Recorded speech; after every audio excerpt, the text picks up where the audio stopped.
Most people know the Appalachians for the smooth rolling mountains and the giant forests and hidden valley towns, but personally I know it for something more.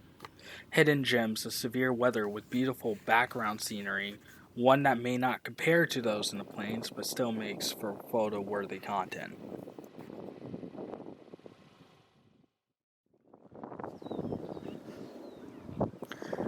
On a day like this, instability just sits aloft, allowing for any storm that goes up to be able to use it and rapidly intensify.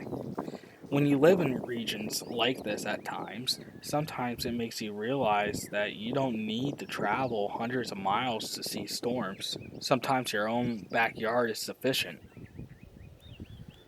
This storm in particular, which started out as towering cumulus in West Virginia, quickly turned into a squall line as it traversed the I-81 corridor in Northern Virginia.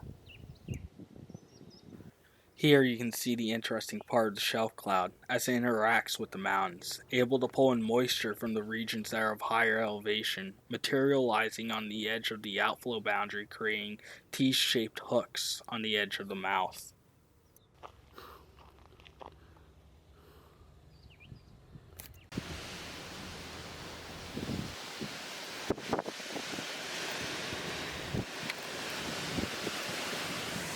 As I sat there, the storm's mouth swallowed me whole, spitting out sub-severe wind gusts and heavy rain. The area grew more dark and turbulent.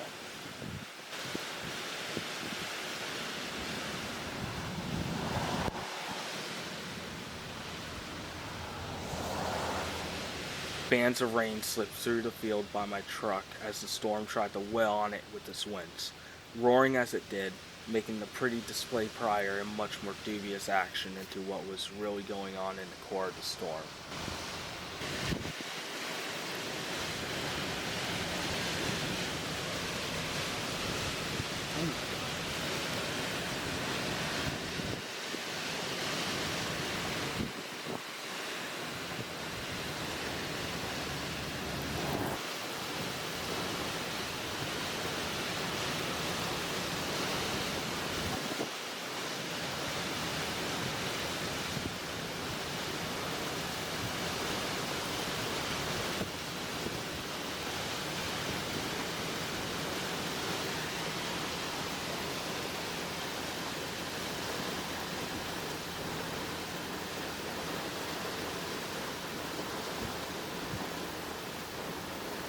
As I watched the skies to the southwest begin to disappear, I decided that moving was my best option to get at least another chance at seeing some decent structure again.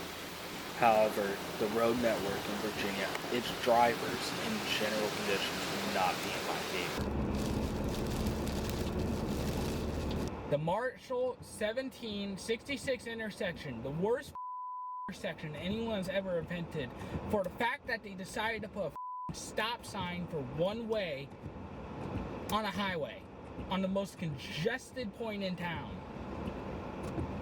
They didn't even put in a roundabout or anything. They just left out a stop sign. Since I was never able to catch up with the storm again, despite being on the highway, I thought that sitting in Warrenton, waiting out the storm, and getting some more storm footage would have probably been the better choice of the situation than trying to catch up with it in Northern Virginia and going up through Gainesville.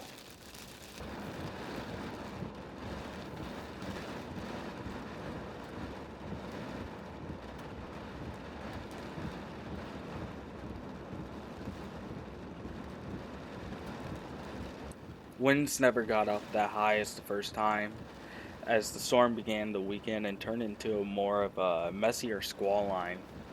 It brought in to this eventful local chase.